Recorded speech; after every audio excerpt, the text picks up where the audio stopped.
Hello class! Sa video na to ay hanapin natin yung radius and center pagka given yung general equation.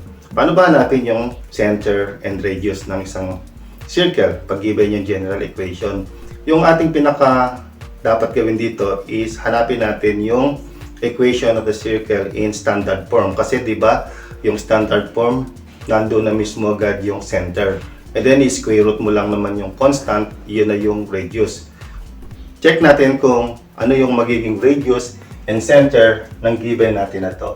X squared plus y squared minus 4x plus 2y minus 4 is equals to 0. So ang una natin gagawin dyan is i-arrange natin yung lahat ng mga terms. Pagsunodin natin yung may x variables and then pagsunodin natin yung may y variables. Unahin natin yung x squared minus 4x.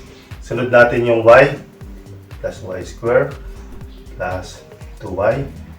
Tapos, i-transpose na natin yung negative 4, yung constant sa kabilang side. Gawin natin positive 4 sa kabilang side. Pagkatapos, yung dalawang may x variable natin na to, i-group uli natin. Magiging trinomial. So, kailangan natin ng trinomial na pagka pinactor natin ay magiging perfect square. X squared minus 4x. So, kailangan nating mag-add dito ng constant para maging perfect square. And then, plus, yung isa naman, ganun din yung gagawin natin. Y squared plus 2y plus, ano yung dadagdag natin dyan? Is equals to, kopyahin lang ito, 4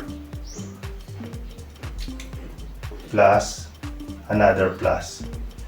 Kung ano yung dinagdag natin dito sa kabilang side ng equation, ganun din yung dadagdag natin sa kabila para ma-balance natin yung equation. Kasi ito ay equality sign. Ang gagawin natin para makuha natin yung third term dito sa first group natin na to, we call it group 1 and group 2, group of x, group of y. So, yung constant natin, kunin natin yung numerical value ng may x. So, ang gagawin natin, yung 4, divide natin sa 2, and then we square it. So, 4 divided by 2 is 2, and then you square, that is equals to 4. Since nag-add tayo sa kabilang side ng equation, magdadagdag din tayo dito sa kabila to balance the equation. Dito rin, ang gagawin naman natin sa y group, divide natin ito sa 2, yung numerical coefficient ng y, 2, divide natin sa 2, and then we square it. 2 divided by 2, 1 square, you have 1. So, add tayo ng 1 dito. So, magiging total nito is 4 plus 4 plus 1, that is 8, and magiging 9 na siya. Okay. Ito naman, pwede na natin i-factor yan. Alam natin na that is a perfect square, pareho. Yun nga ginawa natin para maging perfect square yan, yung trinomial natin na yan.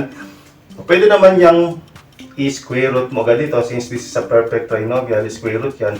Ito yung makukuha mo sa first and second term ng binomial. So, meron ka agad x and 2. Yung value ng 2 natin na to, pwede mo namang yung middle term, divide mo sa 2, 4 divided by 2, 2 rin naman na makukuha nyo. Kung ano yung sign na nandun sa 4x, yun din yung kukunin mong sign. It's negative.